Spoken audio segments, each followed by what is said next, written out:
What up? It's Khalil, and I am so excited. I have one more day. Aloha!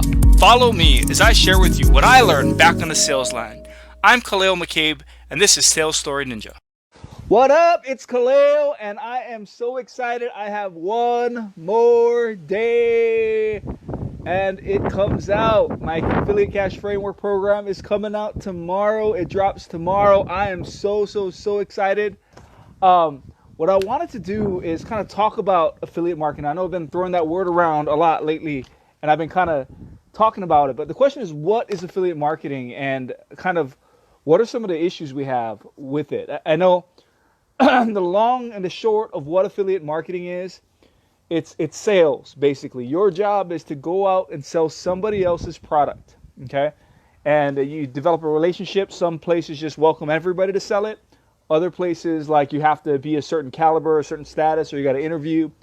But either way, you have some type of relationship with this business, and they're asking you to sell their products. That's all it is. The same thing we do, as most salespeople I know, what they do is they go to a job and they sell somebody's product. That's exactly what affiliate marketing is. Except what we're doing is we're doing it on a digital scale. And one of the differences about traditional sales and affiliate marketing is the fact that, I just dropped my notes, hold on. Is the fact that the scale is a lot easier to do when you're doing something digital versus with live sales, you have to literally be one-on-one with somebody. And that's why the commissions are a lot higher when you're talking about one-on-one sales like timeshare, right? And so there's a balance that goes on. But what I wanted to talk about today is the style. So I just completed my program. I finished most of it. I'm kind of tying up the button ends of it right now. But what I want to do is talk about the fact that there are basically two minds of affiliate marketing. There's two thought processes, and I want to kind of share that because I think when people think about affiliate marketing, what they imagine is this concept of taking somebody else's affiliate link and putting it all over the internet and just blasting it everywhere, and so everybody can have it, and it's kind of like spamming. I don't know if you remember, like, back in the day when fax machines, you used to get like fax in the mail, all the faxes used to come in, right? And like, business was made off of that. People would buy things, and that was literally spamming people with faxes. But one day that, boom, became illegal. Same thing with cold calling. People would cold call people. Now there's a no call list, right? So, like, that is a style, and that style is like an arbitrage style, right? So what they're doing is they're saying, I'm going to spend, the free way is you go spam everything everywhere and hope somebody clicks on it, right? That's kind of the big piece that's there. The other part, however, is there's a lot of people out there trying to figure out the arbitrage process, where if I put $1 in an ads, am I getting $2 out? Which is not bad, which is like not a bad thing. And that's what you're looking for in a normal sense of the word. But there's a lot of people, I see a lot of people out there teaching, for instance, to go find a ClickBank product out there, and you go and you find an Instagram page, and you go pay somebody to do a shout out and drive them directly to your link, and then you're going to make sales that way. And yes, you're going to make sales, But here's the problem. It's an arbitrage game for a little while. As those ad costs go up, or as those commissions go down, or for that one time where you don't actually make the sale, you've gained nothing from it, right? And when you're doing cold sales like that, it's really difficult. It's not like you're having a warm sale. And so, it's funny. There's three things that I want to talk about that I know for a lot of people are kind of the way in which I teach. It's a slower way. The way I teach is a little slower. It's not like immediate money right now, but it's a bigger, better term for long-term kind of sales. And so the three things that I want to talk about is even though arbitrage is sexier, way sexier than what I teach, because it's quick money, it's bang, bang, bang, it's not building up an asset. It's kind of the difference between flipping a house and owning it long-term to rent out.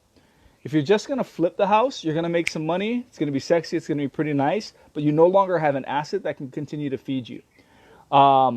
Whereas if you buy a house and you rent it out, you're going to continue to build that asset up over time, and it's going to continue to feed you little by little by little by little.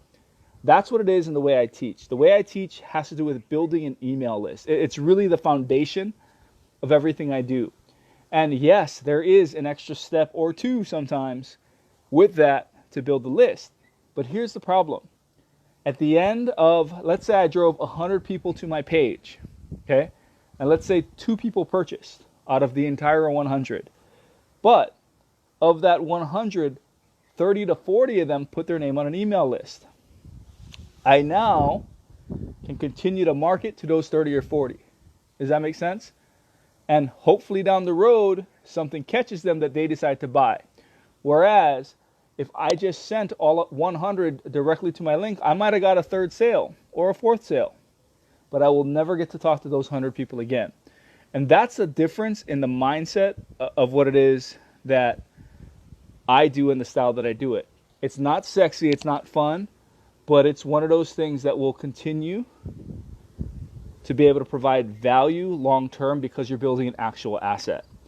I think there's a lot of people out there, as I've been kind of connecting in the groups, one of the biggest concerns that I see is, how do I get started? And I think for so many people, when they're looking at going back to sexy route versus unsexy route, right? The sexy route out there is, I'm going to go out and, just find the niche, and I'm going to blast ads, or I'm going to, do a bunch of spam posts, or I'm just going to go that way with it. And there's other people that I'm sitting there and going, no, don't do that. Go find an audience to serve, right? My big thing isn't, hey, let's just go blast some stuff out there. Let's see how we make money. It's let's go find somebody to serve and talk to them, get to know them, find out what they want. Because as you can find out what they're thinking and what they want, you might not actually sell the product you're originally intending to buy. You might find a different product or create a product that can serve your customer better, that they will buy and pay even more money, and you'll keep a higher percent of that because you're having to pay the commission to the person that owns the product. You got to pay them some too as well. They're going to give you a cut. But if you can service somebody at the highest level and find out exactly what they need and build the product to help them achieve that, that's when you get to keep 100% of that. And you can send other people out to go sell it for you, and you still get the lion's share of the money. So, for a lot of people who don't know where to start, I'm telling you, start with connecting with your audience. Start with connecting with your people. Again, not sexy, but it's the basics. It's going to allow you to gather and take on and know who your avatar is. That customer avatar is key. It's in the timeshare world, we call it doing a discovery. Getting to know our customers, allowing our customers just to tell us what it's going to take to sell them. Tell me how to sell you. And that's what we have to do on our end, right? Hey, what's up? And so for me, I think I just got messaged by somebody. Cool. But I thought he was in the comments here. But where was I? Man. Oh, last thing I want to talk about. Like I said, the first one, I think people find it easier to do the arbitrage way and the sexy way. People don't know exactly where to start because it's so much easier to just go blast stuff around.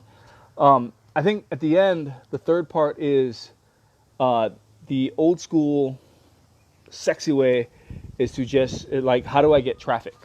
I think that's the big key for everybody. And I think for most people, they forget that traffic already exists. There are people out there who want and need the product you have. The question is, where do they hang out?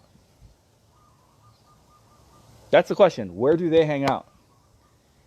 For instance, if I sold, I got to think of a just random product. Let's say I sold baseballs, okay? If I go to the soccer field and try to peddle baseballs, they're not going to need it. But if I go to the baseball field where the baseball players congregate, perhaps the teams might need more. Or I can go to the meetings where the people that run the leagues are going to go, right? So I'm going to go to where my customers already exist, and I'm going to join into their conversations, and I'm going to get to know them, what they need, what they want. I remember when I was in cars, this is something I used to do, and my boss used to get super mad at me about this. So what I used to do when I was, and this is how I became the #1 salesperson, one of the things that I did is I cut down a lot of my potential customers to focus on the few that are going to give me the highest return. And what I mean by that is my boss wanted me to go out and drive to every single car dealership, because obviously they need cars, to go sell them cars. And so it was fine, except there's so many dealerships on the island, it just took way too much time. And for me, I wanted to figure out how I could make it go a little smoother. So what I ended up doing was I found 3 or 4 wholesalers. And basically I would give all my focus to those 4 guys, and what they would do is then take those and distribute everything around. And what I used to do is truly find, like, the traffic already existed. It was already there. I just had to put my product in front of somebody that was hungry enough to take action on it. And those wholesalers were hungry enough because they wanted to make their cut and their piece. They're willing to hustle to make their piece of the pie. So anyway, I hope that makes sense. But I think there's so many different ways.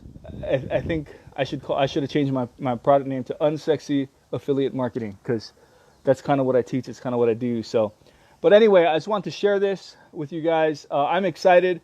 I launch tomorrow. For those who are interested, I'm going to make sure I have the link below. And we'll go ahead and get that started. Again, thank you for being a part of this. Aloha.